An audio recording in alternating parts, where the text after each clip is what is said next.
माझी उमेदवारी जाहीर झाली हे माझ्यासाठी नक्कीच सन्मानजनक अशी गोष्ट आहे. त्यामुळे माझ्या भावना याच्यामध्ये आभाराच्या नक्कीच आहेत. त्याचबरोबर थोडीशी संमिश्र भावना याच्यासाठी आहे, कारण 10 वर्ष प्रीतम मुंडे खासदार होत्या आणि त्या खासदार असताना मी राज्याचं राजकारण करत असताना आता एकदम केंद्राच्या राजकारणामध्ये तसा तर माझा आता प्रभारी आणि या रोलमध्ये थोडासा अनुभव झालेला आहे. तर एक थोडं नवीन झोनमध्ये जाण्याच्या संदर्भामध्ये थोडीशी मनामध्ये काय म्हणतात त्याला हुरूर नक्की वाटते किंवा धाकधूक नक्की वाटते. पण नवीन अनुभव आहे आणि नवीन अनुभवासाठी आम्ही नेहमीच तयार असतो. पण सातत्याने विधान परिषद निवडणूक असेल, राज्यसभेची निवडणूक असेल, तुमचं नाव चर्चेत असायचं, मात्र तिकीट कधी दिलं गेलं नाही. त्यावेळी मात्र थेट यादी आली आणि तुमचं नाव थेट आलेलं आहे. अपेक्षा होती तुमचे नाव या यादीमध्ये असू शकते किंवा लोकसभेला तुम्हाला संधी दिली जाईल? अपेक्षा होती, कारण बरेच दिवस झाले अशा चर्चा होत्या.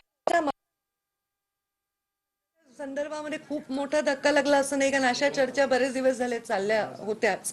त्यामुळे मला असा फार मोठा धक्का लागला असं म्हणता येणार नाही. पण साहजिक आहे, जोपर्यंत निवडणुकीच्या रिंगणामध्ये पक्षाच्या सहीनी उमेदवारी जाहीर होत नाही तोपर्यंत ती उमेदवारी अधिकृत नसते. तर त्यामुळे मला बघेपर्यंत मला काही त्याच्याबद्दल खूप फार आत्मविश्वास असा नव्हता. ताई, मात्र ज्या वेळेस 5 वर्ष खरं तर तुम्ही ज्यावेळेस निवडणूक हरल्यानंतर अनेक वेळेस टीका देखील करण्यात आली होती.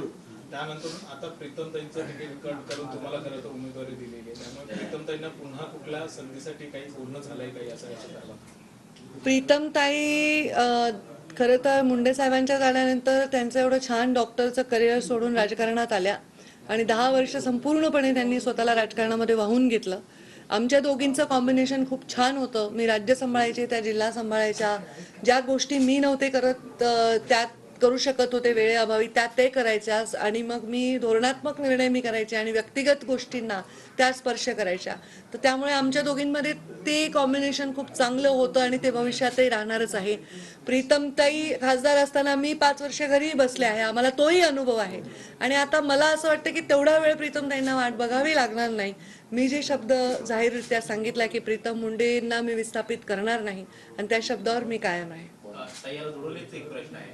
सुधीर मुनगंटीवार ज्यावेळी बीडमध्ये आलेले होते त्यावेळी प्रीतमताईंना संबोधित करून म्हणाले होते की काय प्रीतमताई एक राज्यसभा खासदार एक लोकसभा खासदार असं काही चित्र येत्या काळामध्ये पाहायला मिळू शकतं का? आता ह्याच्याबद्दल खरं तर मी भाष्य करणं अनुचित आहे. आतापर्यंत अनेक वेळा गेल्या 5 वर्षात किमान 10 विधान परिषदा 10 राज्यसभा झाल्या असतील.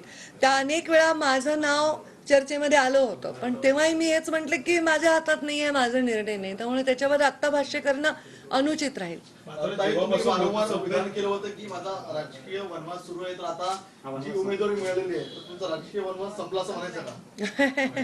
हे पण राजकारण हा एक फार मोठा खडतर प्रवास आहे, तर तो कायम असतो. म्हणजे पदावर असण्याने कमी खडतर असतो असं नाही. पण नक्की आता बीड जिल्ह्याची जनता काय करेल ह्याच्याकडे महाराष्ट्राचं लक्ष नक्कीच लागून आहे. हा प्रवास कसा होतो ह्याच्याबद्दल मला पण स्वतःला उत्सुकता आहे, कारण प्रीतमताईंच्या लोकसभेच्या निवडणुकीत सुद्धा आम्ही प्रचंड संघर्षाने ती निवडणूक जिंकलो होतो. माझ्या निवडणुकीचं तर आपल्या सर्वांना सगळं परिचित आहेच आहे. त्यामुळे आता मी पण उत्सुक आहे की या निवडणुकीमध्ये काय परिस्थिती निर्माण होते आणि निवडणुका लढणं त्यातल्या त्यात म्हणजे दुसऱ्यांसाठी लढणं हा अनुभव माझ्यासाठी वेगळा राहिलेला आहे. आता स्वतःसाठी उमेदवारी मिळाल्यानंतर वेगळ्या पद्धतीने विचार करावा लागेल.